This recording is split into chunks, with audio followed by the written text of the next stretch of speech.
Saya rasa rekam jejak itu tidak bisa dihapus. Rekam jejak itu ada di sini.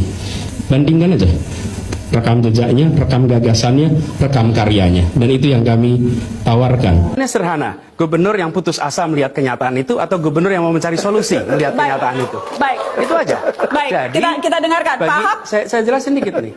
Artinya bisa diselesaikan karena itu ada perbankan, karena itu ada mekanisme keuangan modern. Baik. Jadi jangan terlalu khawatir lah kalau soal begitu. Pak Ahok 30 detik. Bank tidak akan pernah izinkan tanpa DP, tanpa bunga.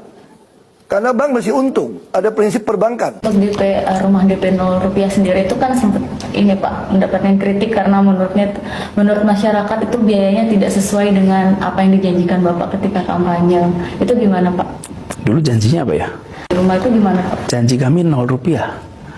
Itu janji kita DP-nya. Dan ketika di bawah UMP, memang tidak bisa pakai bank. Bank tidak akan pernah izinkan tanpa DP, tanpa bunga. Karena bank masih untung, ada prinsip perbankan. Air balik. Dan ini melawan sunnatullah. Kenapa? Air itu turun dari langit ke bumi, bukan ke laut. Harusnya dimasukkan ke dalam bumi, masukkan tanah. Di seluruh dunia air jatuh itu dimasukkan ke tanah, bukan dialirkan pakai gorong-gorong raksasa ke laut. Jakarta telah mengambil keputusan yang fatal. Dan semuanya juga posisi siap, nanti ketika air sampai di muara, maka siap untuk dipompa ke laut, ke laut, ke laut, ke laut. Bukan dialirkan pakai gorong-gorong raksasa ke laut. Nanti ketika air sampai di muara, maka siap untuk dipompa ke laut. Dan ini melawan sunnatullah. Nanti ketika air sampai di muara, maka siap untuk dipompa ke laut. Justru yang terjadi apa? Saya tanya, kalau Anda nggak melakukan normalisasi sungai, Anda mau pakai apa?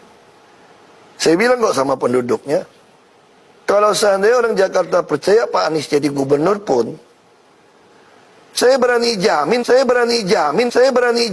dia akan lakukan normalisasi yang sama seperti saya lakukan kok. Nggak usah bohong lah. Nanti ketika air sampai di muara, maka siap untuk dipompa ke laut.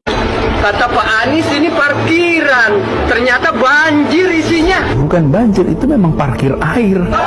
Nah, air-air hujan yang jatuh di kawasan kita jangan dikirim keluar halaman rumah, tapi siapkan lubang-lubang di dalam rumah, di perkantoran. Kalau ini kita lakukan, maka kita tidak menyumbang air keluar. Bismillahirrahmanirrahim. Di mana-mana air hujan itu dimasukkan ke dalam tanah, bukan dibikin gorong-gorong untuk dimasukkan ke laut. Itu salah. Yang benar, di mana-mana seluruh dunia air hujan masukin ke dalam tanah nih. Artinya bukan bikin gorong-gorong yang besar di laut.